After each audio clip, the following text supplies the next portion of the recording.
Good afternoon, ladies and gentlemen. I hope you enjoyed your lunch.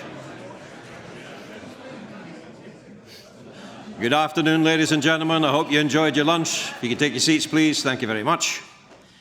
Right, thank you. It's lovely to see so many people coming back after lunch. It's great. We've got some excellent speakers in this section, and there will also be a chance to ask them questions at the very end of it, if they leave any time over, which is not necessarily a given, it has to be said.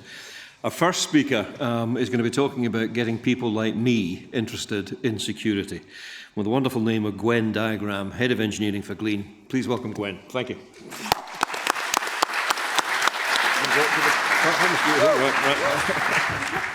I thought you were introducing everyone. Nah.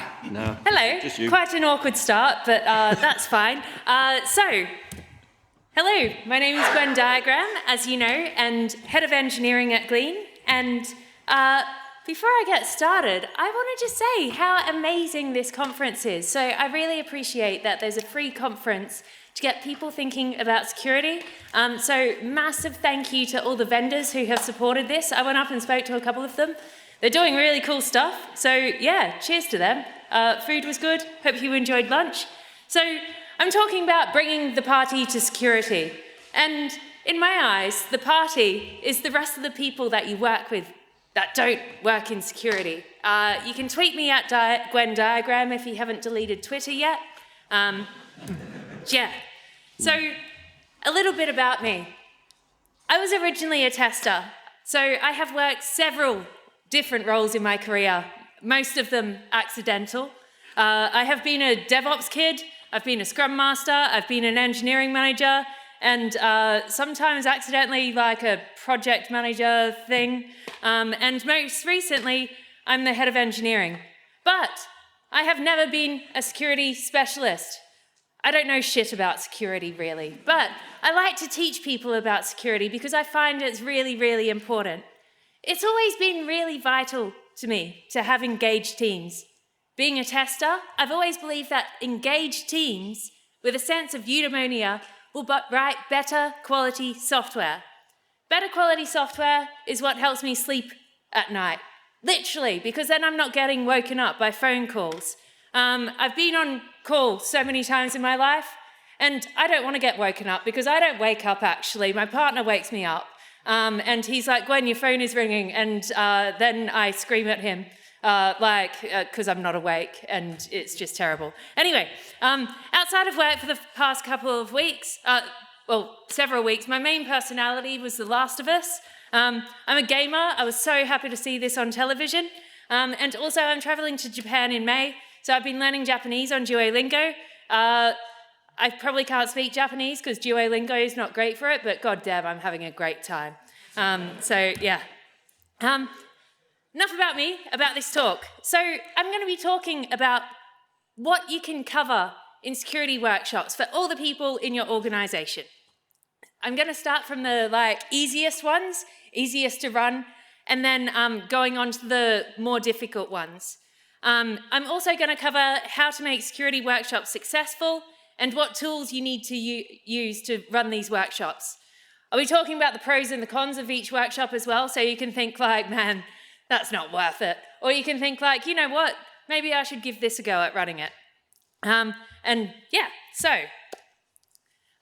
I'm not a security specialist, why do I actually care about this?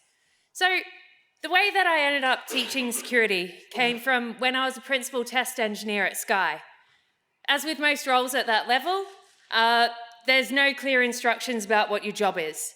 And I was the first principal test engineer, so no one knew what my job was. So I just had to make it up, which is good. So what I knew I wanted to do was I wanted to improve the quality of our product. I could have done this by going into different departments and being like, what, this quality sucks, let's improve this. But, that's just rude. And also, each department already had a test manager. And that's not a healthy way to get people on board. So I decided I'd do what I did best, and that's running workshops and designing them, just having a nice time, basically. So I ran a whole bunch of workshops when I was doing this. Sometimes I ran them for disciplines such as testers or scrum masters. Sometimes I ran them for entire teams or departments. And sometimes I'd set up a workshop, I'd promote it, and then only 1 or 2 people would come, and it was depressing. I tried quite a few different workshops to varying success. When I'd run workshops for the testers, sometimes they'd have to be moved because there was a release coming out and they'd have to do regression testing, which is disgusting. But basically, I was finding it really hard to find consistent workshops where people wanted to come by themselves and they would take the time out of their day, and I would actually have a packed workshop. Until I hit the jackpot. And that jackpot was security. At every single place I have run a security workshop, so many people have wanted to be involved. I've run it at 3 places so far, and I've always gotten great uptake. Security isn't something that's only meant for the few. Security is something that most people in tech, and outside of tech too, want to learn about. It's a mystery to most people. Pen testing is a specialism for a reason, like it's hard, and like I can't do pen testing. It's specialist. It's really deep knowledge. However, we don't want to be waiting for pen testers to find the easy issues. Pen testers only come in once or twice a year. Like, let's find this stuff early. We want to make sure that they are actually finding useful things that we haven't thought of as well, instead of all the naughty stuff. So, next thing with running these workshops, don't try this on your own. You can totally do it on your own, but this is a really great opportunity to train people up. So teaching is the best way to learn about these things, and I've learned a little bit about security by teaching as well. Some of the people I've gotten involved in running and organising these workshops are proper security specialists, which were amazing because they helped me so much, architects, compliance officers, and even IT support, but the best one that I got organised was a graduate developer, and I'm here with my mate who I used to work with at Sky, and I work with him again now, and he was like, do you remember Tom? And I'm like, oh yeah, Tom, yeah, he helped me run that security workshop, and he was like, you know he's a pen tester now. And I'm like, what? Like, because he did that after I left Sky, and so by getting people involved, they actually became really enthusiastic about security. Everyone has things to add and input from various areas in the business, and this helps build amazing workshops. So, now, what these workshops actually contain. Let's start with the easy. So, if you haven't run a workshop before, and you'd like to get an idea of how to run a workshop with minimal effort, these workshop ideas are for you. These have really minimal setup, and most importantly for me, required minimal knowledge of the systems at hand, while also providing people with information about how they can improve in the future. So, Juice Shop. Juice Shop's amazing. I cannot express how useful this application is. OWASP Juice Shop is probably the most modern and sophisticated insecure web application, it says on their website. It can be used in security trainings, awareness demos, capture the flags, and as a guinea pig for security tools. Juice Shop encompasses vulnerabilities from the entire OWASP top 10, along with many other security flaws found in real-world applications. So, what's really good about Juice Shop is it's free and open source. It is really, really easy to install, so you can install it from source, as a package, or as a Docker image. It has really easy to follow instructions, so if there's someone a little bit less technical, they'll still be able to do it. Anyone with the slightest technical chops will be able to install it. It's self-contained, so it's not dangerous, which is very important. And it's self-healing as well, so if you totally trash it, it's okay, it'll recover. And also, it has gamification, which is how you get people really excited about it. And you can measure progress and check off what vulnerabilities people have found. So when I've run these workshops, I've also gotten the Juice Shop stickers. So people, once they've gone to the workshop, can stick the stickers on their laptops afterwards to show that they've completed the workshop, because people will do anything for a sticker on their laptop. And so, goddamn, they will learn about security if they want a sticker. But yeah, they will come to your workshop if you promise them stickers. Oh, and food. Don't forget food. So, pros of Juice Shop. So, some of the pros of Juice Shop are because it's completely company agnostic. It's great to run across companies where people are working on different applications. I ran this at Sky, and it was really useful because I had people attend from multiple different departments that worked on like completely different applications. I couldn't set up workshops on different applications. I didn't know all the applications. But yeah, I wasn't sure like who would know the knowledge of the applications either. It was pretty big at Sky. So the cons of Juice Shop are in the pros, really, because it isn't application specific. It's really fun, and it gives people some skills in being able to hack systems, but it's often not in the language that people are actually writing in. Some of the hacks are really quite naughty as well, which is really great for beginners. Like, it has SQL injection. You're not going to find too much of that anymore. But most companies will have a lot stronger systems, and like people shouldn't be making such naughty mistakes. So, war games. I love me a war game. So this is where I got the security, where I got the compliance officer and the IT support engineer involved. We wrote a war game where one of our suppliers had a security breach, and we had the people that came to the workshop pretend that they were dealing with an incident. This was good, getting people trained up in incidents as well. So pros, I could build better bonds with people outside of engineering. The IT support engineer ran the workshop, and he was really excited to be involved. It was also verified that our incident process was fit for purpose, and everyone understood what happened when we encountered a security incident. Some of the cons, bit of a selfish con for me. I still had to write the workshop, so the IT support person delivered it, but he didn't have the knowledge of how to write the workshop. But yeah, maybe I'm just lazy. Another con was some of the engineers decided that they didn't really need to do much about the incident besides telling our customers and resetting passwords if needed, because it wasn't a problem that we had created, because I said it was a supplier. So you might have a better idea for a war game. Mine wasn't the strongest, but yeah, I tried. So medium difficulty. So these are some of the workshops that you might need a little bit more practice for, or more existing documentation for. Elevation of Privilege. I adore this card game. So Elevation of Privilege is a card game that's designed to introduce developers who are not information security practitioners or experts to the craft of threat modeling. The game uses a variety of techniques to do so in an enticing, supportive, and non-threatening way. That's from the website, I think you can tell. But yeah, tips for running this. You really, really need the accompanying threat record cards to run this game. When I first started running this, these cards didn't exist, and Agile Stationery, who sells these cards, they identified that these cards would make running the game a lot easier. They made running the game so much easier, because otherwise when you're trying to tally up scores and stuff like that, it's just a mess. So yeah, it helps you define what issues were found, and yeah, it's just too chaotic without. So if you do run it, get the cards, get the Elevation of Privilege cards, and get these threat model cards as well. And this also works so much better on a real application. So in the past, I've run this game using Juice Shop as the software under attack.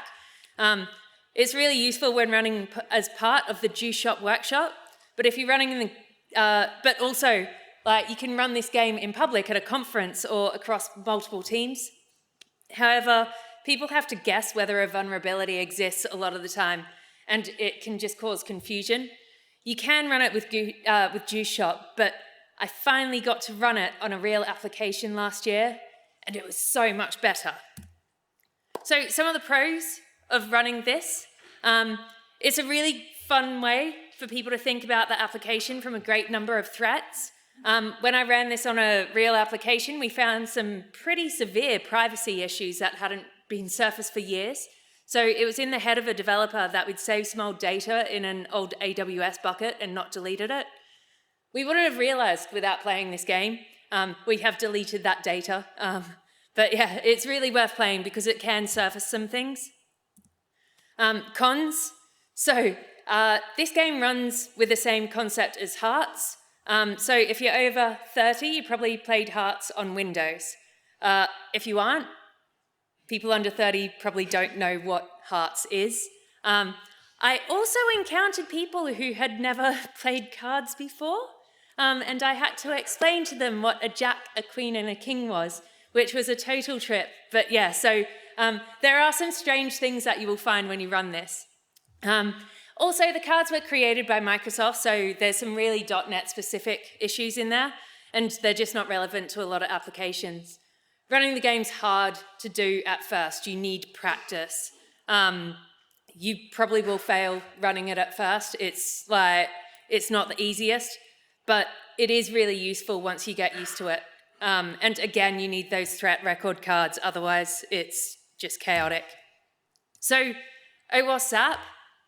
So, we all know OWASP SAP, and it's really cool, but it's pretty meaty. The best I could do a couple of years ago, and probably now, is run Spider, look at the security issues, and say, cool. It's pretty difficult to run a workshop when you don't know what you're doing, like with the error messages or anything. So I got my security specialist to help, which helped me a lot. I asked him to define what the error messages meant. I'd probably be a lot better at this now, but yeah. But it helped people understand what they could look out for when running OWASP SAP and what they could ignore and look into the fixing. So getting someone who knows what they're talking about here is really, really useful. So pros, low-hanging fruit when you spider with OWASP SAP. You can find some like really naughty kind of stuff in there. And it's really easy to install. It's great for spidering, looking at the application. Cons, to actually use OWASP SAP properly, it's vast and you need to use it quite a bit. I still don't know how to use OWASP SAP that well. Also, scanning APIs at the time meant that you had to upload all the API endpoints. It's really friendly for scanning web pages, but it is limited with things like that. I might be wrong there. If someone wants to correct me, I'm happy to be corrected. So, threat modeling. So, threat modeling is like one of the most important things that you can do for a application. There's a couple of ways that you can handle this. Either you can provide the data flow diagrams up front, or you can hold a longer workshop for people to actually consider the data flow models within the application under test. This is a really good opportunity to get your architects involved, as they should have a really good understanding of how data moves throughout the application. I've run threat modeling on the Juice Shop application. That was when I had people that worked on a bunch of different applications, but I've run it on an application that we all worked on, and we found many possible targets and things that we could investigate, so that was really good as well. And this is where I introduced Stride to the attendees as well. So I'm going to tell you about Stride, but I think you probably all know about Stride. So it's a threat modeling framework used in information security to identify and categorize the different types of threats. It's changed to striped, including privacy in the new model of the elevation of privilege cards, with the introduction of GDPR as well. So spoofing, when an attacker attempts to impersonate a legitimate user or system. Tampering, any attempt to modify or alter data or system components in a way that's unauthorized. Repudiation is my favorite. When a user denies having performed an action, such as making a transaction or accessing data. I'm really into logs, and so I really like the idea of repudiation with logs. Information disclosure, any authorized access or exposure of sensitive information. Privacy, so this is the GDPR kind of stuff. And elevation of privilege refers to an attacker gaining access to resources or privileges that they shouldn't have. And denial of service, when an attacker attempts to overwhelm a system or network with traffic or requests. Cool. So one of the things that I've really loved doing with threat modeling is using personas. So Adam Shostak's book, Threat Modeling, has a bunch of personas in it that I've used in my workshops. It covers several different personas, from an insider, a script kiddie, to spies, and it's a great way for people to get in the mind of attackers. I always hand out the different personas so people can think about it from different angles, and people have found that really enjoyable, and it's really helped them get into it. So some of the pros of threat modeling is it gives people a way better understanding of the application that they're working with. It creates a different point of view for people to understand how people could actually attack the application. It's in depth, and it tackles the problem from many different angles. But cons, it is a lot of work to set this up. You'll need data flow diagrams, and they aren't the easiest to create for your application. But you'll also need to explain a lot of things to people before getting started, such as stride and the personas. I think the cons are worth it though, as it's definitely one of the most useful workshops that you can create. Now, onto the meaty part of this, the advanced. So this isn't for beginners, and I couldn't do this myself. I've had to rely on other people to help me with this. So creating an insecure version of your application. So this is where people got the most value when I ran a security hack day, but I needed my principal engineer to do this and create it because I just didn't have the ability. So yeah, pros, people love it. Cons, like it is so much setup, like it takes ages, but people love it. So if you do have someone that can do that, it is worth it. So what people enjoy the most? I ran surveys after I ran it. So people really enjoyed breaking Glean, which was the one that the principal engineer set up in secure version of Glean. People didn't enjoy elevation of privilege that much. Threat modeling, yeah, people thought it was okay. And people really enjoyed the war games, which is something that's relatively easy to set up. So like that one might be one to start with. And what people learnt the most from, so it's a bit more even here. Breaking Glean again, people learnt a lot from that. People learn a lot from threat modeling, a little bit less from war games. And yeah, they learnt stuff from elevation of privilege, but they thought it wasn't that fun. So yeah. So overall learnings for this. People want to learn more about security. These are the most successful workshops I have ever run, and I would highly recommend running them. Find some loudmouth that likes running workshops. Like if there's someone like me at your company, grab them and convince them that running security workshops is great and you'll support them, because your engineers will love it, love it. You can make it as difficult or easy to run as possible. So the ones I've run, I mean, you'll be able to think of so many more things because I don't know what I'm doing. And you all do. So yeah, give it a go. You'd be surprised at how excited engineers are to learn more. And thank you for having me. Really enjoyed it. Thank you. You know, we were talking earlier about the human component and all this, this stuff. When Gwen said that she had asked the engineer at one stage what all the sort of various error messages meant, that made me smile because, again, going back to a previous life, I used to work in a very technical job. There was a massive sound and vision mixing desk, God knows how many monitors, 4 QWERTY keyboards, all sorts of associated crap that went with it.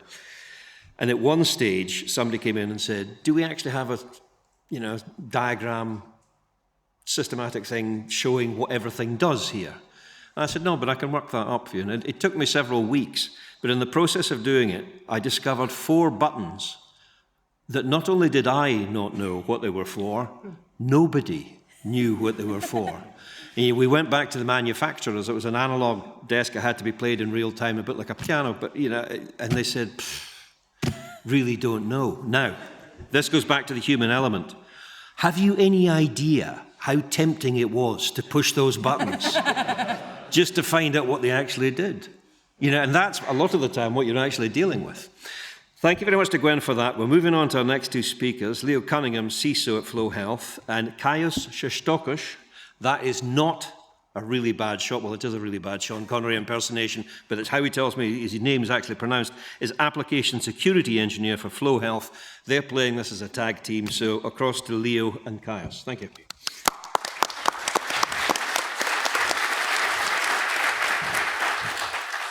Hi, everyone. So today, anonymous mode, we're going to detail, between myself and Kajus, two aspects of a slide, some caveats in there, one of them being there's an extensive white paper that supports everything we've done on the back of a new feature that we've helped create within our company, along with everyone else, and in conjunction with Cloudflare. So, improving application security through anonymisation, a bit of a tongue twister, but I'll give some brief history around Flow. Flow Health is a health and wellbeing app, 265 million users, 50 million active users monthly, and they're all female. So 15% of women in the US use our app. That's the extent of what we do, and again, health and wellbeing. So every aspect you can think of relating to female health and wellbeing, the app will record that. So what is anonymous mode? We may have heard this term before, PETs, privacy enhancing technology. So, and the long and short of it is a feature that we decided to create within our app. Apologies, my eyesight's terrible at the moment. So yeah, it's a feature that we created, which effectively splits off various different information, and I'll just get into detail about what that actually does as a feature. So it decouples health data from PII and creates a new anonymous mode account that does not contain any unique user identifiers. And usually when we talk about this, people gasp and think it's completely impossible, but we've made it possible. And again, it introduces a deeper layer of protection. I'd mentioned we partnered with Cloudflare and implemented the oblivious HTTP standard. Has anyone actually heard of OHTTP? Raise your hands. Anyone? Good, we're in good company then. It's a relatively new protocol which helps us, as I said, devise and split various different information based on requests. So here's a data flow. I'm actually going to need to zoom into this screen here. So there's three components here of the app or the user journey that you can take. One of them being a standard user, which we call a non-anonymous mode user. And again, the request goes through Cloudflare's infrastructure from our mobile app and then into Flow's infrastructure. But then when you toggle the anonymous mode, probably the closest thing I can think of is incognito mode, but it's a lot more advanced than that. And it has dedicated APIs, which then go through a specific relay, then transfers information through Cloudflare, strips the info, then goes into our infrastructure. And then, again, I've highlighted that there is a white paper that's behind this, and I won't bore everyone to tears with the mechanics of the architecture and infrastructure, but yeah, there is a link at the end of the slide if anybody wants to do a bit more of a technical deep dive. So why did we build this? Like any technology that gets created, there's usually a catalyst. So there was a law that was overturned in the US. It's called Roe versus Wade. Has anyone heard of this law? Raise your hands. Good, good. So regardless of opinion on it, it's a anti-abortion legislation that makes it illegal for a pregnant person to seek a legal abortion after 6 weeks. We decided as a response of that, given the very nature of our company, it's imperative that we have that information protected and secured, whether it's in the back of a government request, a federal request, or whatever it may be. So we decided to put a focus on protecting reproductive health data in a post-Roe America. We had a bit of an issue. So on the back of Roe versus Wade, anonymous hacking group announced that they would attack and quite possibly breach multiple different companies that deal with menstrual tracking data or data of that same ilk. And we also had to deal with the Ukraine war, literally in the same week. So we had to move a lot of our colleagues from Belarus, most of our engineering division, and go through probably the most comprehensive business continuity process that we've ever seen. So yeah, we had to effectively devise on the back of potential regulatory fallout, and also if other states in America decided to adopt this. And then again, that impacts our end user base. I think we dipped 30% in our users just on the back of fear that we would give up their information to a government. So we were on a heightened state of alert for about a week. Ironically, we've never seen a single thing. There was a lot of information that they'd breached companies, but we actually configured a lot of our social media tools to look for specific key components and keywords that we could scrape social media to see if anyone had basically popped flow. So thankfully nothing happened, but it was quite an extensive process. We built anonymous mode within, I think, 3 or 4 months. Then we rolled that out, and then we obviously started to get a lot more uptick on users converting from standard protocols right through to the anonymous mode. So how did we build this? So here's a life cycle. Again, this is an extract from our white paper. It starts at the client end. Then it goes through an encryption request. Public key then sends the results through to Cloudflare's relay. Cloudflare follows the request and response body between client and gateway.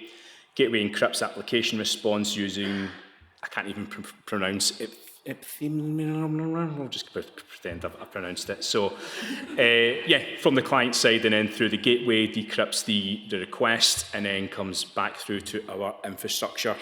That's a very high level in terms of why we created this, why Anonymous is important, especially in the world that we live in. Some sort of Handmaid's Tale episode is where the world's going when it comes to privacy and in particular female data, which is imperative that we respond as a company and respond to protecting, as I said, 265 million users. That tells us it's non-negotiable for us as a company. So the next part we're going to discuss is how we actually secured this, because there's probably a lot of people in here wondering, well, what the hell did we do on the back of that? So I'm going to pass over to my colleague Kajus, who's then going to run us through that, okay? And again, I didn't want to labour the point. There is an extensive white paper that covers every tickle and fancy if you want to have a look at it. So there is a link at the end of the slide. So yeah, I'll pass over to Kajus. Thanks, everyone.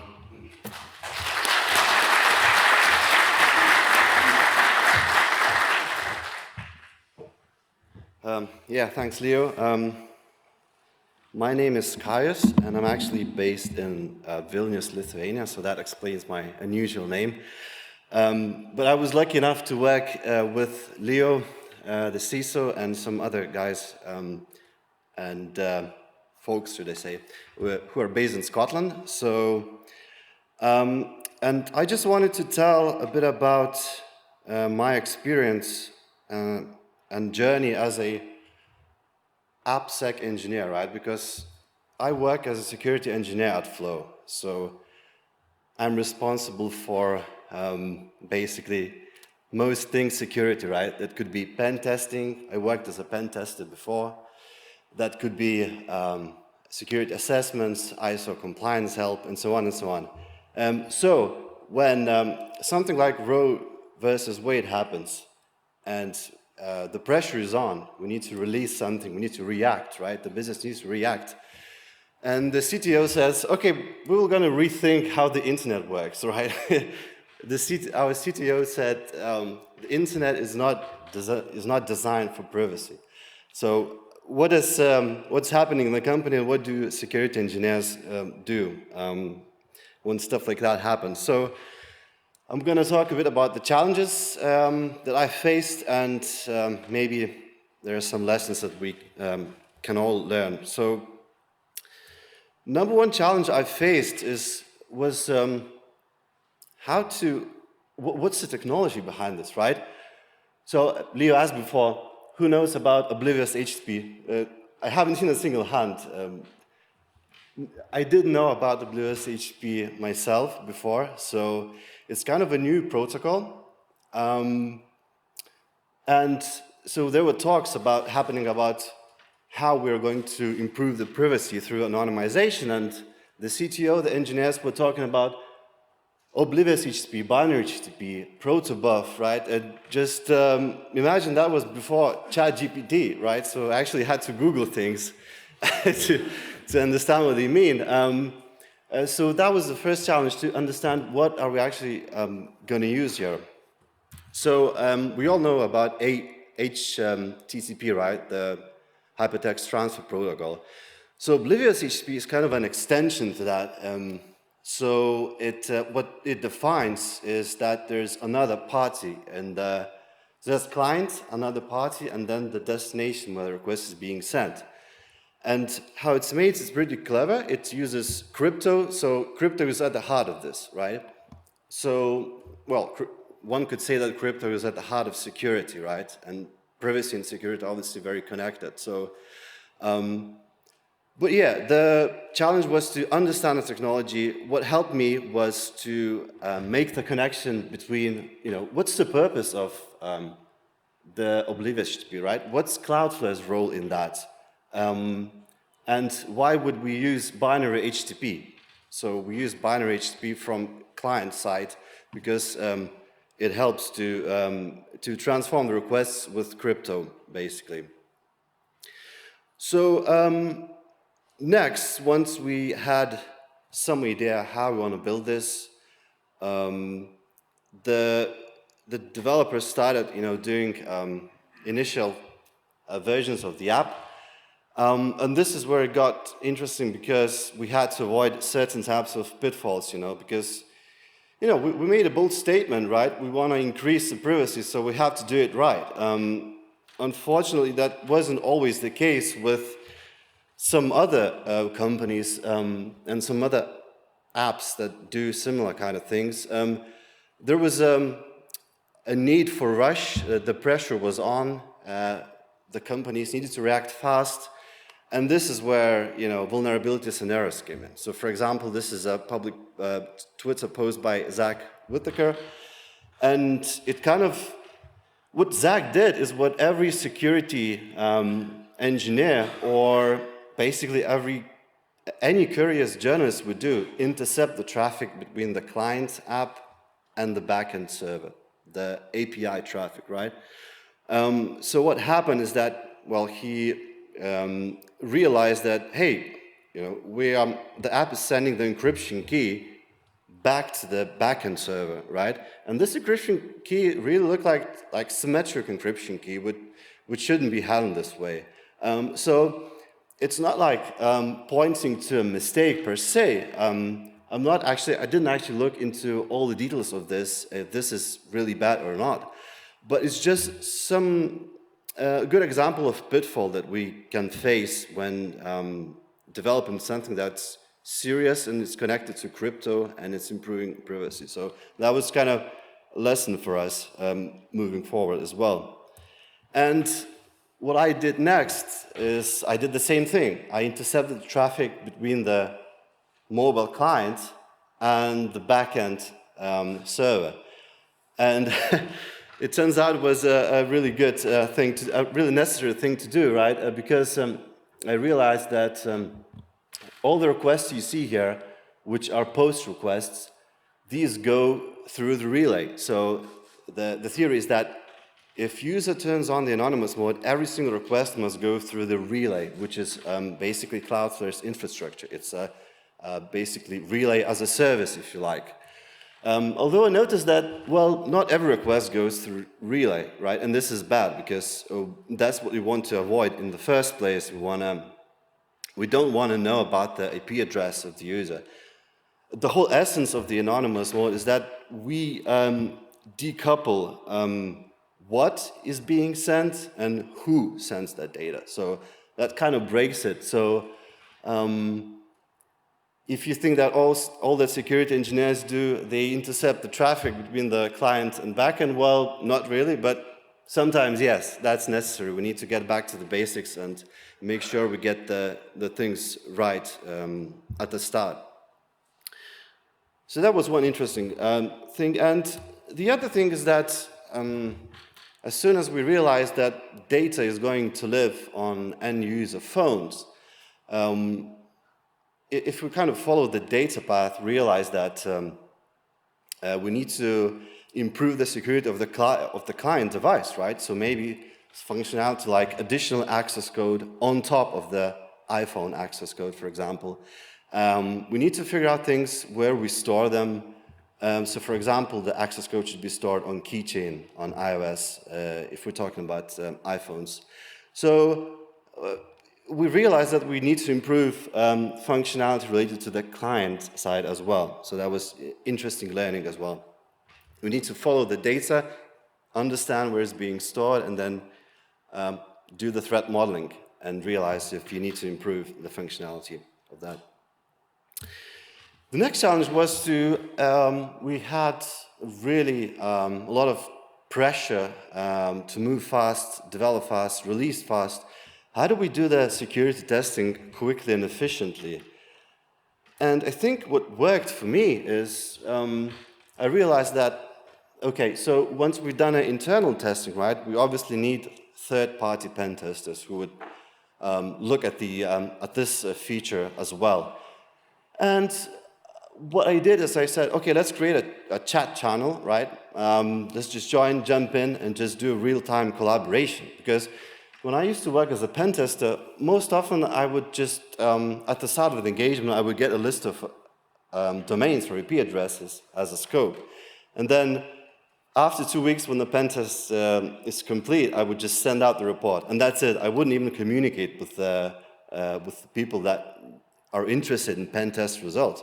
This time I thought, okay, let's just do a real-time collaboration with external pen testers. And that worked great, actually, because in mobile apps, sometimes you just need to click up or tap on a very specific location to find that specific functionality. And that would take ages to find if you would know about that. So I think it was definitely a lesson for me, and moving forward, I will probably work using this way more often. Yeah, shift left is kind of a cliche in security, but that's a necessity. It's a cliche for a reason. So internally, we did a lot of testing at the beginning of the development of the anonymous mode. So for example, at the heart of it was the anonymization API endpoint, which kind of transitioned users from regular users to anonymous mode users. So I realized, okay, we need to test this beforehand, before we even move forward with the anonymous mode as a feature. So all in all, I would say collaborative approach and real-time communication really worked well under time pressure, and that's probably one of the best lessons I had from that. Right, and the next challenge is continuous security, right? So we're at the stage where the feature is developed, it's been tested multiple times, it was released, it got a good publicity, it got some praise, and slowly but surely anyone realized that this is the real deal. It's not something that we mocked up and not put some effort into it. So it's out there. The users are using it, and how do we make sure we maintain the security level that we agree to, right? Well, I think that one of the best things that work for our company, I think, is bug bounty program, right? So we run a private bug bounty program, and the way this works is that every researcher in the world, every security researcher is able to contact us and say that, look, I tested your app, I tested the anonymous mode, I found a vulnerability. Please pay me good money for it, and I will send this report to you. Actually, we first get the report, assess the report, and then we actually pay out the bounty if the report is good enough and it's actually a vulnerability. So that's how we maintain continuous security. We, of course, do regular testing and external as well as internal. We also want to increase the trust of the brand. So that's why we're planning to open source the client-side code, which is responsible for encrypting the traffic and basically handling requests and the responses that come from the relay and from the backend service at the end.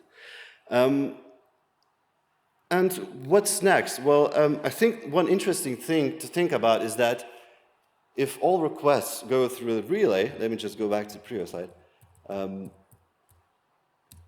don't know if you can see that, but all requests from the client go to the relay, and then from the relay are being sent to our backend. So in essence, we don't see the IP addresses of the clients who are sending the application data. That's the whole point, basically, of the anonymous mode. So one interesting challenge is that we don't see the IP address, right? How do we, for example, block a malicious IP? And I think in the future, this is a good thing to think about, because in the future, if oblivious HTTP becomes the new standard, it just might, because I believe in it, for example, we will need to rethink how do we protect against malicious APs, and I think that's where the bot management will come in, and we will need to do stuff like analyzing API structure and make sure we only get the data that's related to the API structure. So we will have to turn off from the IP-based, IP blocking sort of firewalls and protection to more web application firewall, and just actually looking at the request itself, not paying attention to who sends that request. So yeah, so kudos to all the engineers who did this, made this possible, and that was a really interesting adventure to be at times where such privacy and security enhancing technology is being created. Thank you.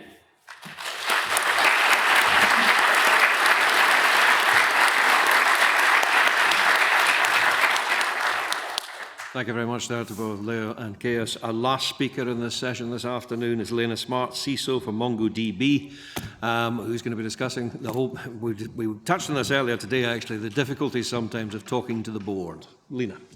Thank you.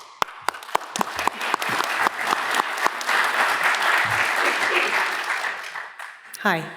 So, as Mark said, my name's Lena Smart. I'm the CISO at MongoDB. They're a data developer platform. It's funny, I usually have to explain that I'm Scottish and then slow down the accent, so now I don't have to. So this talk's going to go in like 3 seconds. So I'm here to talk about how to talk to the board, but it can be applied to talking to your boss, talking to any group of people inside your company. And so hopefully this will be somewhat of interest to you. It's not a technical talk, I'll tell you that now, so you can have a cup of tea and relax. So I've been at Mongo for 4 years. Actually, yesterday was my 4-year anniversary. I've been working in security for over 20 years. I absolutely love what I do. Otherwise, there's no point in doing this job. I'm actually meant to be on vacation today, so yes, I am sad and came to do this instead. I was in Dublin working with customers and figured I could fly over here, do this, and then go up to Inverness and see my mum, so worked out well. And I've spoken to boards in various different settings. So I worked for the New York Power Authority. We had 16 power plants. I was a CISO and the CIO there. And then I moved into fintech, a company called TradeWeb. They basically run the backbone of Wall Street for clearance. And then MongoDB, developer data platform with tech. And I've been there, as I said, for 4 years. So I've got about 12 years experience of being a CISO and about 20 odd years experience in security. I loved how Gwen showed the picture of, what's his name, Matthew Broderick in War Games. So that's what got me into computers. I saw War Games, and that was that. So, and I still like Matthew Broderick. So there's many kinds of different boards, and as I've said, I've spoken to quite a few of them, but you need to know your audience. So, I mean, it's easy enough to find out who's on board. You can go on the internet and find out. Go to the web page, take a look at their background, see if there's any commonality there. One board, there was a gentleman whose daughter played cello, and I play cello very badly, but I play cello.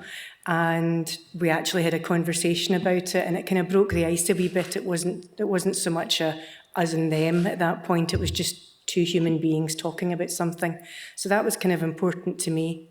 So at the end of the day, just remind yourself, we're just all human. We're just all trying to get along. Show respect to the board, but don't walk in intimidated. I've seen people walk into these meetings and they're like trying to crouch into the smallest possible space, and the board sees that. And if you're there to talk, especially in security to a board, bless you, You have to be the expert in the room. That's what they expect you to be. So even if you're winging it and you're reading straight off the script and you're hoping to Christ that your boss doesn't know that you wrote the talk last night, which you shouldn't have done, you'll gain their respect by remaining calm. So what I did, as well as trying to find commonality in the room, is before the meeting, I tried to work out what's going to be the number one thing that's going to keep these people awake. And as I said earlier, know your board, know your room, know who your audience is. And so for the power industry, that was kind of easy. Keeping the lights on is number one. If there's no power, nothing else works. You probably all heard about Hurricane Sandy, which was in the US some years ago.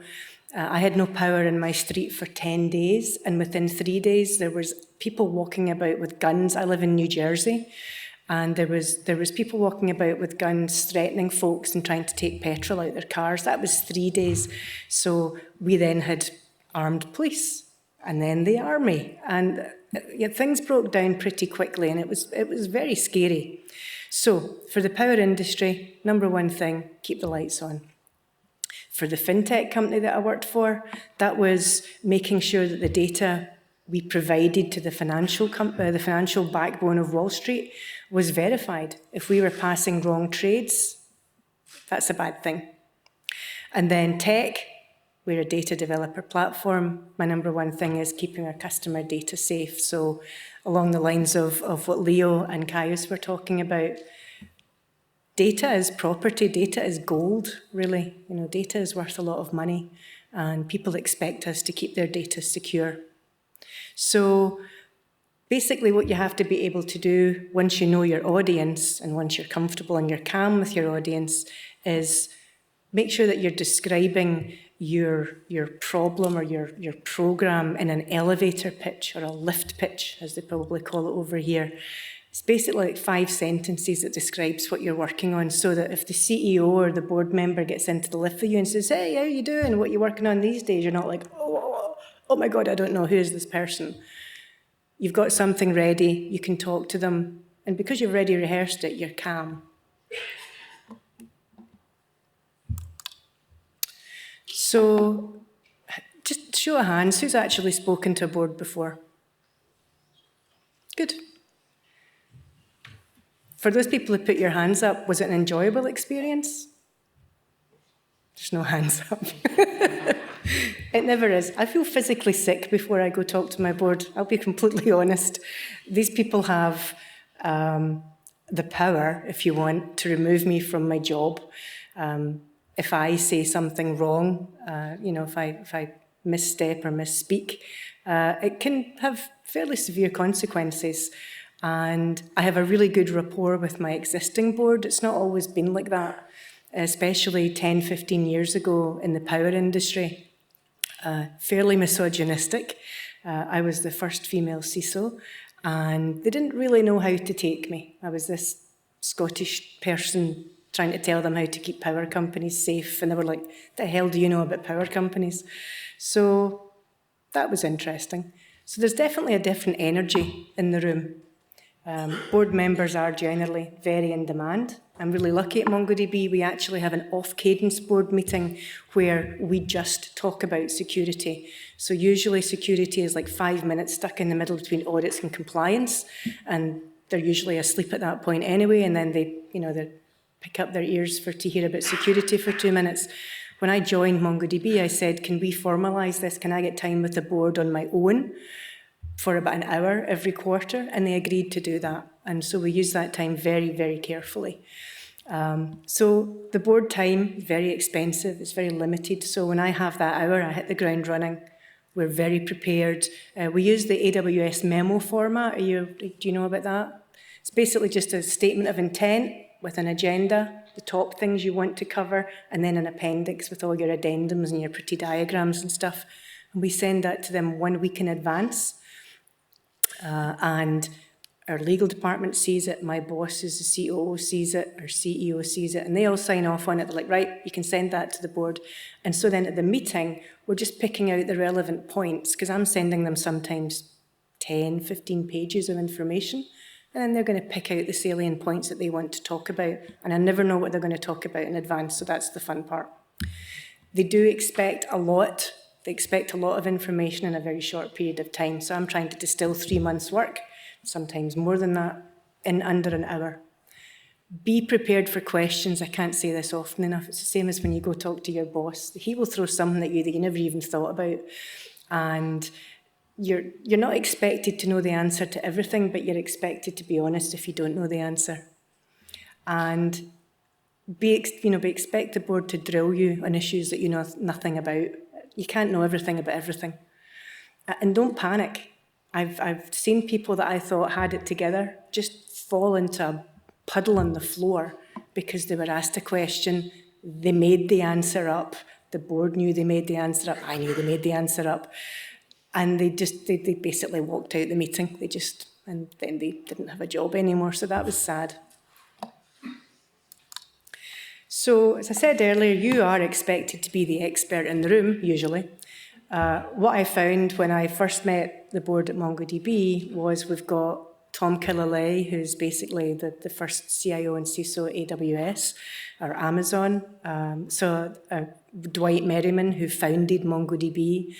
There's a whole bunch of people, the chairman of Sequoia Capital, Roloff Bota. So these are people that I'm talking to. They expect me to know what I'm talking about. They expect me to be the expert. And so I act like it. I walk in, very calm. They've already got the memo. I know roughly what we're going to talk about. If something interesting has just happened, like Log4j, for example, we scrap the entire meeting and we just talk about one thing. And so you really have to be on the ball and keep up to date with what's happening there and then. Talk about subjects that you're comfortable with. I am not a developer. You couldn't pay me enough to be a developer. I have so much respect for people who can sit in front of a computer and write lines of code all day. I'll happily do pen testing because that's fun, blue teaming and red teaming, but oh God, no, writing code, no. So I'm not going to sit and talk about how to write code. I'm going to talk about things that I'm comfortable with, keeping customer data safe, how we think anonymisation of data is going to pan out, what's the latest rules that are coming out of Europe or Asia or America. Don't try and show off and select a topic that's super duper technical. I was asked once to talk about cryptocurrency. I bought one Bitcoin and I think I made like $2 on it. So I am not the expert on crypto, so don't ask me to talk about that. And you just be honest, just say, no, I know nothing about cryptocurrency. There's no point in asking me how that works. But I know a guy who does, or I know a gal who does. And then go through several dry runs of your talk. I would say go through it about 5 to 6 times. If you do it too much, you can become a wee bit blasé about it and be like, oh, I know what I'm talking about, it'll be fine.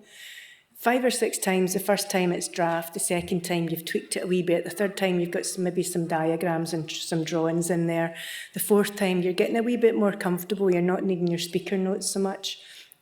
The fifth time, you should be kind of golden, you should be getting good feedback from your team. Pick someone that you don't really like. I usually go with my ex-husband and I ask him and I say, I'm going to, because we're still kind of friends. So I say, can you listen to this talk? And he'll, I get a lot of feedback back. He's also a techie, he's a developer actually, completely unrelated. It's not why I don't like developing. But once I go through that dry run, I'm so much more comfortable. And there's nothing on the screen that's like, oh my God, there's a typo there or something. Oh, that's the other thing, don't have typos. It's my only superpower. I can see typos from a million miles away, and so can the board. They all have that same superpower. And then make sure that your points are understandable. It's easy to get into technical gibberish and use lots and lots of acronyms. And one of my rules is there's no acronyms allowed on the board. They know what they mean. Obviously, these people are super technical, but they don't need to be Googling it to work out what it means. Just type it out. It doesn't cost you anything except a few keystrokes. So Albert Einstein said the definition of genius is taking the complex and making it simple. As I've said before, the board expects you to be at an expert level in your field. Your boss expects you to be an expert level in your field. Be comfortable with that expectation. Live up to it.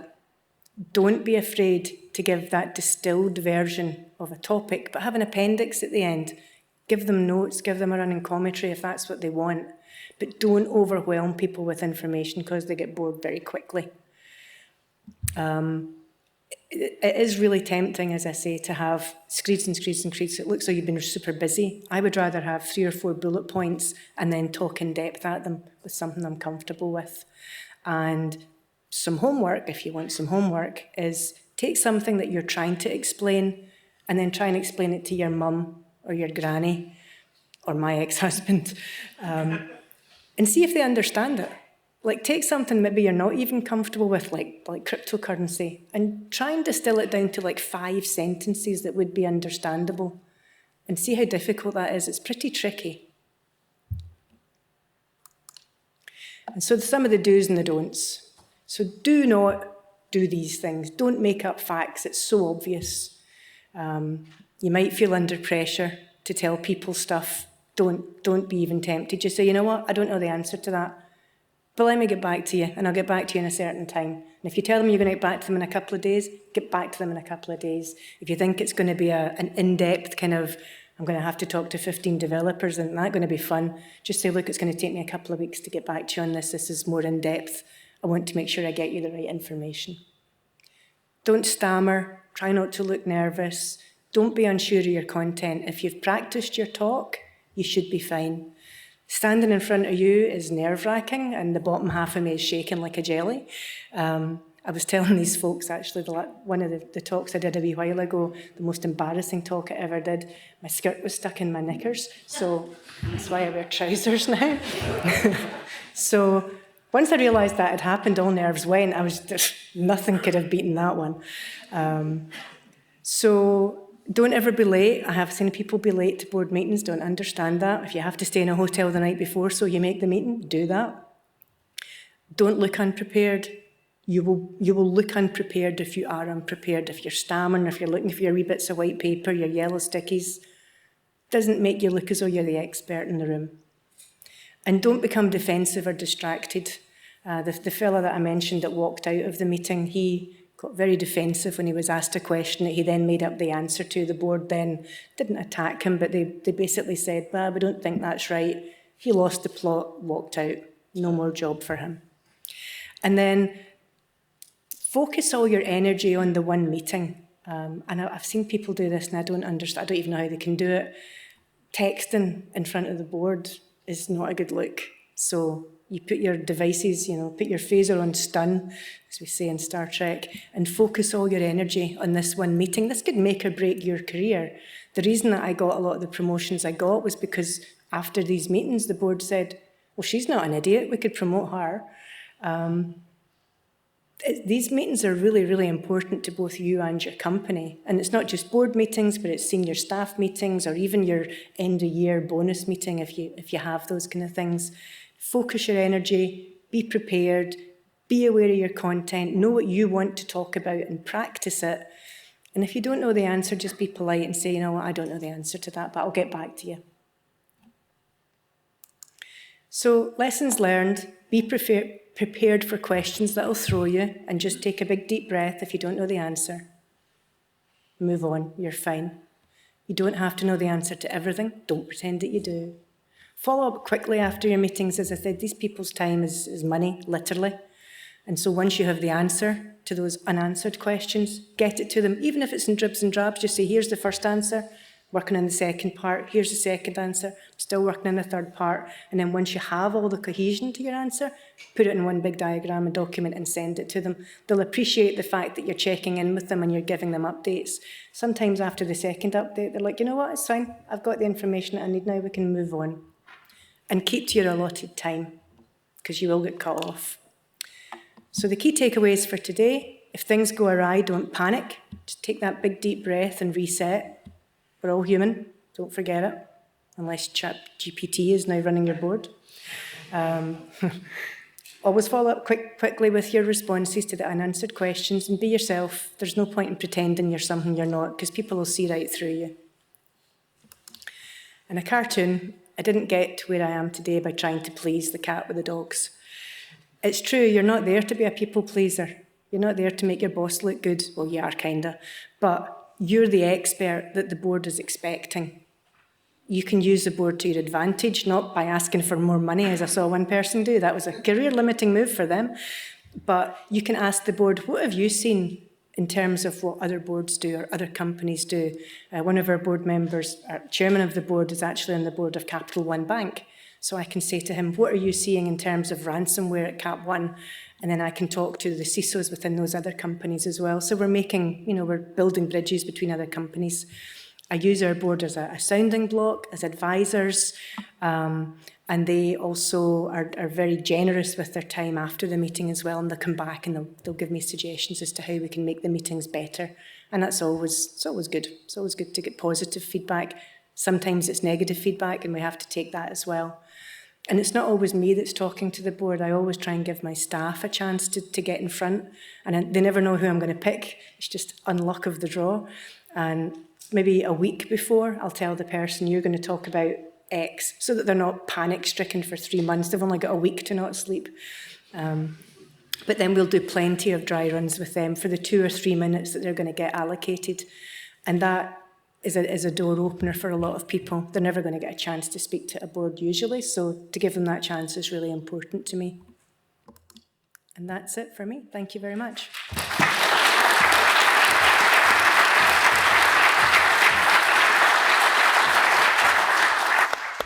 Right, there's a chance now to ask questions of any of the three speakers.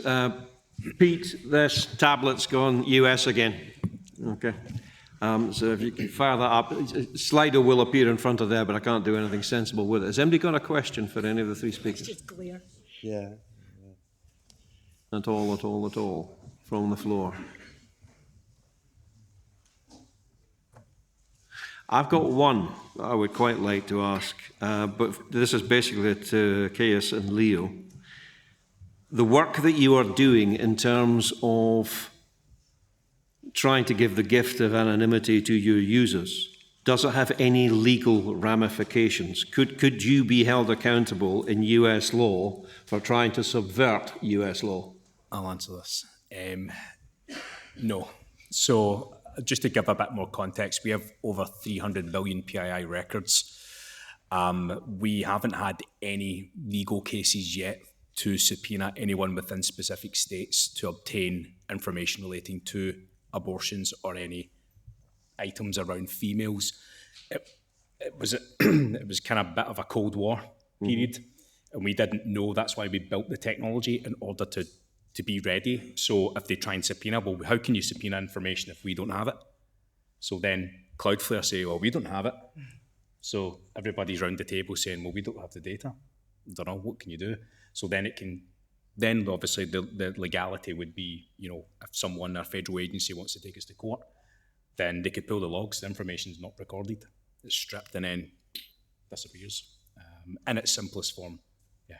Okay. I did wonder.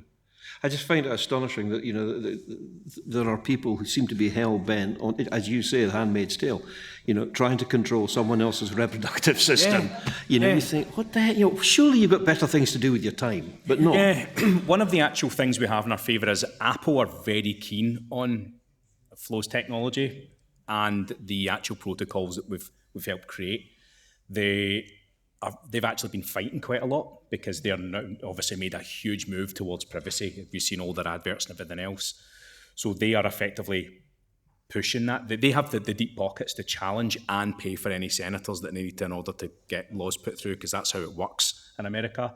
They're actually they've took a lot of heat away just through the fact that they're seeing an opportunity, whether that's through an acquisition strategy in future or to use the open source technology that Kajus had alluded to, and then combine that effort, because it's only going to make them stronger as a company and to their consumers. Yeah. And to you, Lena, you say you put your staff members forward, sort of almost on a rotational basis and say, right, this is your opportunity, this is your chance.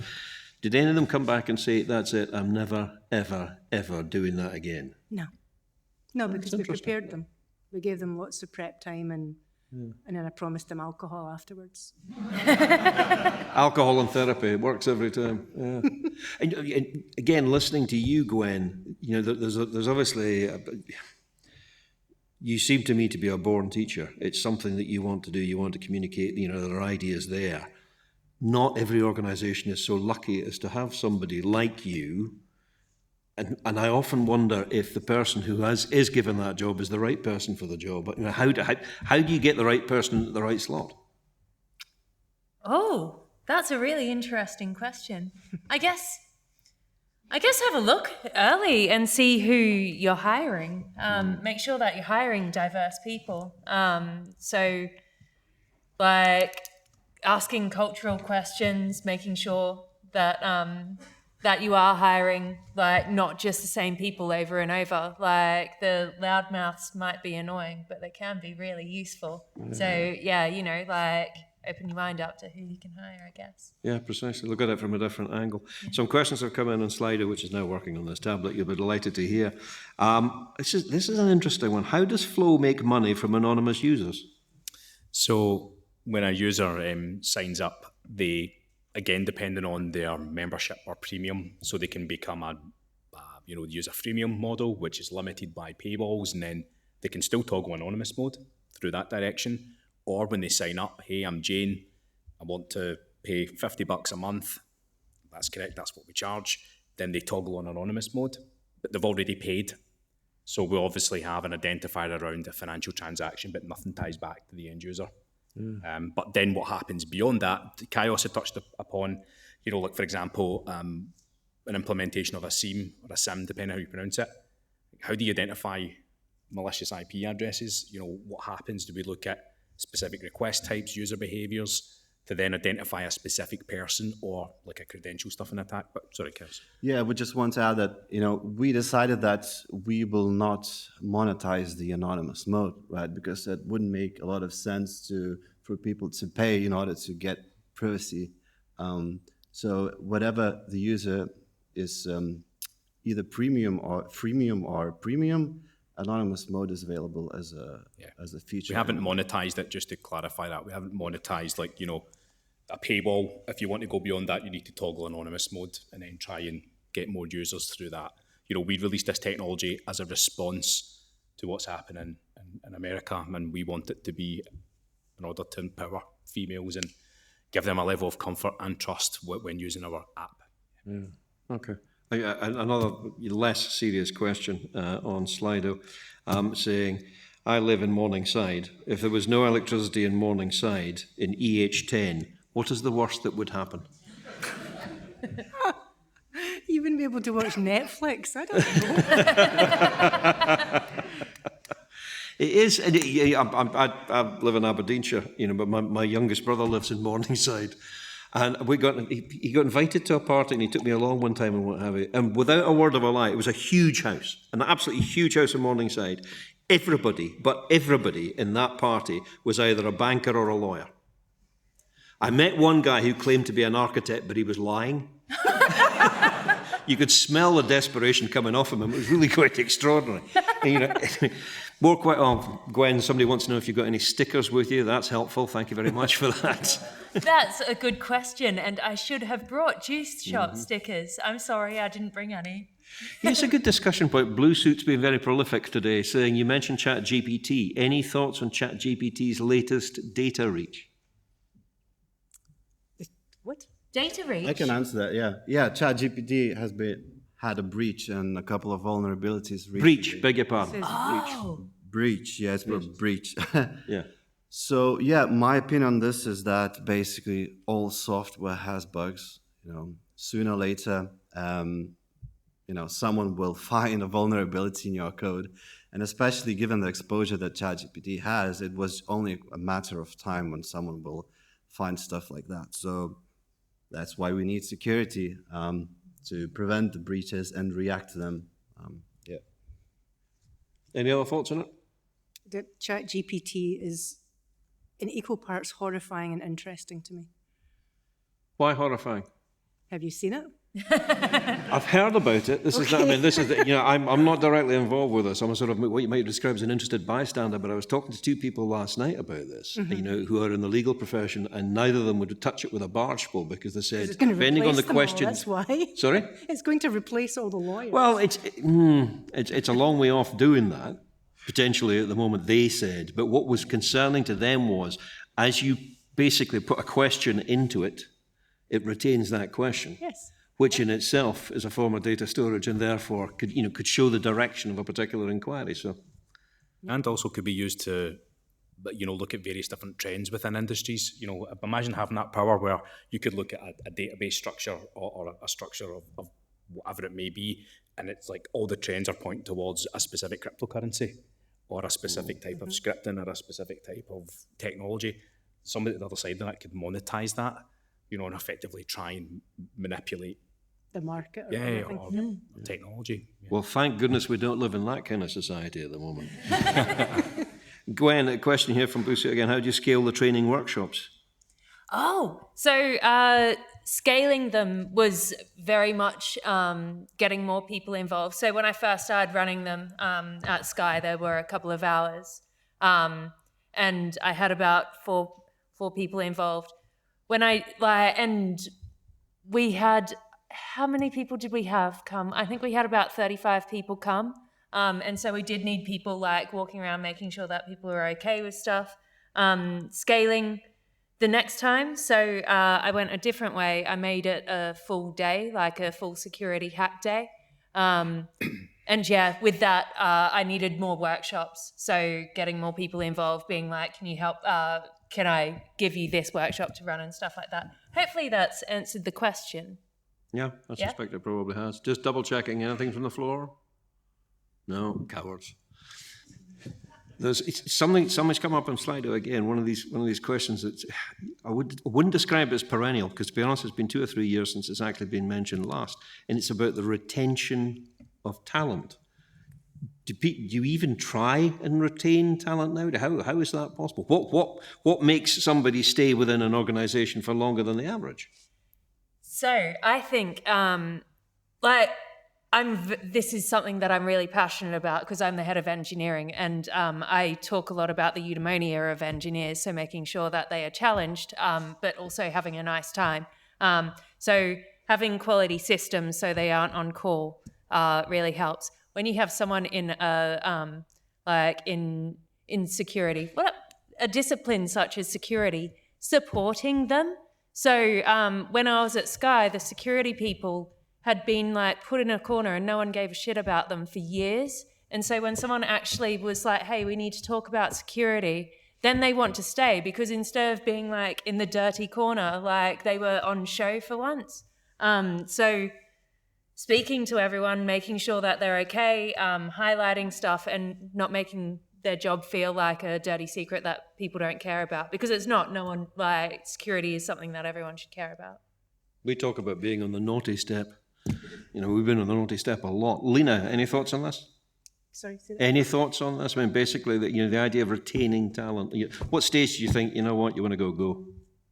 So the way that I retain talent anyway is I try and make the job as interesting as possible. I insist that everyone on my team goes in at least one training class a year, like a formal class. Mm-hmm. And if there's an exam, I'll pay for them to do the exam twice. If they fail it twice, it's on them. They pay the third time. No one's actually ever failed more than twice.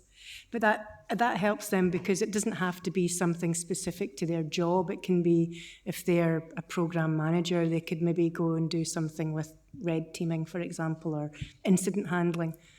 And then we also have a security champion program at MongoDB that I set up, where we've got 140 volunteers, and they get first dibs at all the jobs internally. So we've now had 7 people move in from other departments to move into security from other engineering disciplines and financial disciplines. And so you're giving people another outlet. They can stay within the company, but they can move into a different role, which keeps them within the company. Mm-hmm. Leo, Kajus? Yeah. Actually, MongoDB Security Champions is quite synonymous, so well done on that. I think, for us, our aspects of engineers, right? Our engineering leadership has an opinion on what they think is good. It was only till recently we actually allowed people to apply for a role internally, which is madness in my opinion. But I'll just be the grumpy Scots in that group. So, but yeah, again, you look at it, what's in their PDP, how can you then, again, challenge them, keep them engaged, and, even when it comes to salary reviews and benchmarking, the fundamental difference, as Lena says, sticking somebody on a course keep them engaged. You know, we look at SANs. SANs are very expensive certifications. You know, if a person goes to another company and they're like, $7,000, whatever, come on. You know, that could be the fundamental difference in keeping someone, because you're investing in them. And ultimately, when you're trying to retain staff, it's about them. You know, what can you do to make their job easier, as Gwen was saying, and you know, how can you support them and carry that emotional intelligence over, because it's missing in so many organisations. And again, back to your point, Mark, about at what point do you let them go? When you've tried everything possible, you know. And if they want to go, they want to go. Yeah. But again, I think more importantly, retaining that knowledge and having a good handover, and maybe, you know, looking at through mentoring within security champions definitely helps ease that burden. If you have, you know, a world-class engineer who's away to go somewhere else, and it's going to take 6 months to replace that person, then, you know, having regular engagement with them definitely helps, because then they're like, oh, well, my manager actually cares about me, because we spend the vast majority of our life in work, you know, so we need to build that connection, and sometimes that can make the difference of retaining someone. But again, if someone like Google comes in, then, you know, you're up against it. Yeah. There is something about retention now that people don't tend to talk about, and it's the counter offer paradox. So if you have someone who's good and they come to you and they say that they're thinking of leaving, I have a decision to make. First of all, I'll say, well, why are you leaving? And if they say, oh, I don't get paid enough, or, you know, the job's not interesting or something, okay, that I can deal with. But sometimes I don't want to, because the person they've checked out anyway. They've been looking for another job. They've been interviewing for another job. They've probably told all their friends they're looking for another job. Do I really want that person still on the team? So what I tell people when they actually interview for the position in the first place is I'll say, work for me as long as you want to work for MongoDB, and that will be awesome. But the day that you want to leave, don't make it long and drawn out. Just leave. Just let me know that you're leaving. You know, don't let the door hit you on the way out. But don't dangerously close to a country and western song, basically. Yeah, it's like a Billy Connolly country song. But I'm not going to give someone extra money to make them stay, because that's just, it's a weird paradox. But basically, in my mind, they've got a target in their back because they were going to leave. The only reason they're staying is because someone's managed to find them some more money. The word gets out on that pretty quick. Other people then attempt that, and it's just this, you know, all these building blocks falling down. So what I've had, if people want to leave, is, okay, leave. I'm not going to stop you. And I've never countered anyone, and I never will, no matter how good they are. I'm going to paraphrase one of the questions that came up there. You know, Digit can organise these events. They can look at the gender balance at the top table, and they can sort that. However, looking out across the audience as a whole, and it's got better over the 9 years that we've actually done this, I would say that women in the audience are maybe 1 in 10, maybe 1 in 8, something like that. You're probably looking between 10, 15%. Actually, how do you change that within the industry? Or is it changing and we're just not seeing it? I think you need women I'm older. We need youngsters like Gwen. We need strong women in leadership positions, and that's hard. I mean, I'm not going to say, oh, I fought tooth and nail to get where I was. I was in the right place at the right time, and I said yes to everything. I remember walking into the office in London one day, and my boss says, does anyone want to go to Japan? I'm like, I'll go. He's like, but when, do you don't even know when? I was like, I'll go home and get my passport. I was away for 6 weeks. Then I got the name of, she'll go anywhere and she'll do anything. And that's how I got where I got. I left school at 16. I don't have a degree. So I had to just, by the skin of my teeth, pull myself up. But I think, I don't want to be too contentious here, but if you work hard, you'll make good progress. If you're going to sit on your backside and be like, I'm a woman, I should get this handed to me, that's not going to happen. You have to work. Mm-hmm. And you have to keep learning, which I think is really important. Don't just rest on your laurels. But I can't answer your female question, otherwise I'd be a billionaire and be lying on a beach somewhere. Gwen. So I love you very much. Everything that you say, I'm just like, you're amazing. So there is a thing that women apparently do need to work harder. I think it's true because I've worked. Oh, sorry. I have worked very hard to get where I am. But it's about like getting people into the pipeline. We're not going to solve it in 1 year. We're not going to solve it in 2 years. Go and speak at schools. I really enjoy going and speaking to schools and saying that like tech is a really good place to get into. But yeah, it's not something that will be solved like really quickly. We just need to put in the effort. I mean, like women used to be the programmers, didn't we? And then, yeah, it changed. So, you know, like it was different at one point. We can change it around again. But I was really happy to see the amount of women speakers on this program. I was like, yes, I will definitely speak here because there's other women here. I'm seeing loads of women here. I've run into women going to the toilet, which is pretty ace. That is one of the big benefits of coming to these things is there's never a queue at the ladies. Exactly. Yeah. And we get to see all the men queue up, which is what we usually have to go through. So yeah.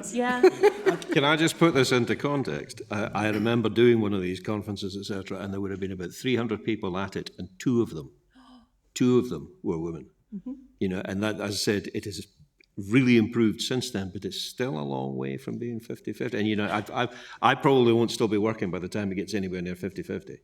I think we have... I may not still be alive by the time it gets anywhere near 50-50. I think we have an obligation as male in a male-dominant industry to help support people, mentor them. You know, the simplest thing that anybody can do breaking into cyber or maybe scaling in cyber is having a good public profile.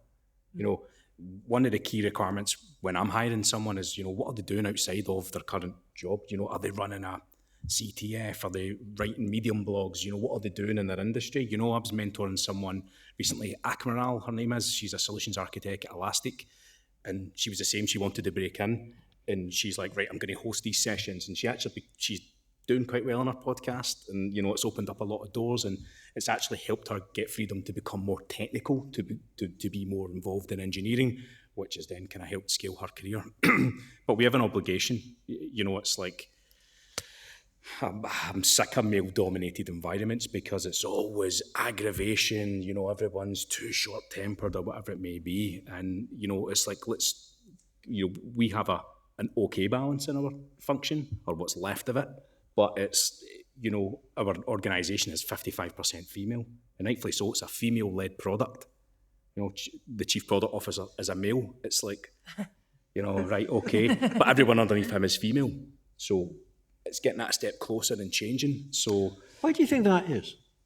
Why do you think it is that the guy at the top? Yeah, carry on. I had this when I was trying to hire. So I was trying to hire a CPO. Well, I wasn't. Like, we were trying to, and I mostly got male CPO applications. I'm like, all the women in product. They're all women. Why are we? I think a lot of it's intimidation, right? You know, maybe, you know, everyone has maybe a self-esteem issue or imposter syndrome or whatever it may be, right? Regardless of your gender. Mm-hmm. You know, I think if you have a really good job advertisement and you can sell it, I've jumped on calls with people. I'm just like, I want to go speak to these people, you know, predominantly females, to say, hey, really like the profile on LinkedIn. You know, I've seen a couple of your videos. This is excellent. Are you interested in a coffee? Just 5-10 minutes and, you know, a bit more. And I'll have someone from recruitment who's female, obviously helps as well. Because I have had feedback where people say, I'm so intimidated to apply for roles because I've looked at the security team, they're all male.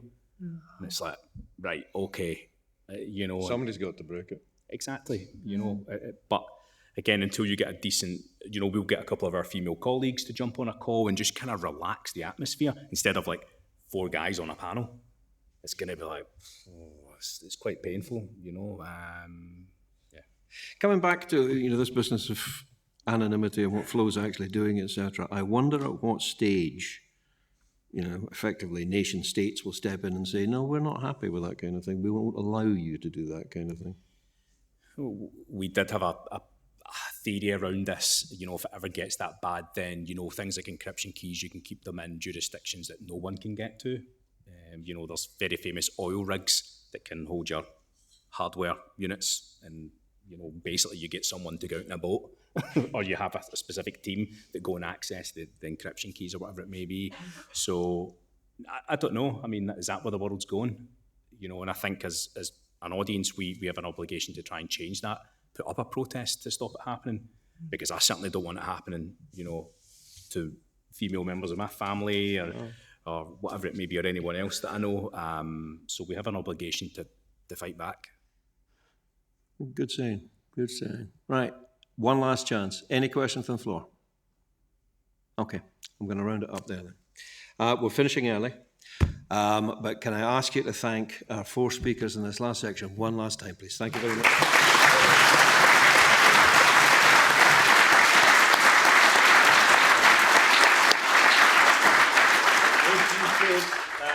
I need to say thanks to all the speakers today, obviously, but a big thank you to conference partners, exhibitors and sponsors. By all means, take home that delegate badge if you want, but it's completely pointless. I've got a big bowl of them at home and seriously just clutters up the place. You can leave them in the registration desk and they'll be recycled. Bitdefender are going to be hosting a drinks reception in the Stratosphere, so please stay on and join us for that if you can. There is a conference survey. Now, there's a conference survey. I know there's always a conference survey, but this one actually does something. It doesn't take long to do, and seriously, Digit are very interested in your comments, whether they be positive or negative. The object of the exercise is to produce the best possible free-for-use event that they can. They're very passionate about it, so please, if you can, stick it in the feedback form and actually do it. And we're always keen to extend our pool of speakers. So, if you don't fancy volunteering yourself, dob in the person sitting next to you. That's the way it usually works. Next events are Digit Leader Summit on the 27th of April here. Then there's Digit North Innovation Summit in the P&J Centre Live in Aberdeen on the 25th of May. That's good news for me because it's 7 miles away from where I stay. Cloud Technology Summits on the 15th of June in Dynamic Earth. Just to remind you, upstairs there's a networking drinks reception, which I have unofficially moved forward by some 15 minutes. There's also the raffle as well, with the chance to win that Lego. From myself, Mark Stephen, thank you very much for being such an attentive audience and being so engaged, and a safe journey home. Thank you.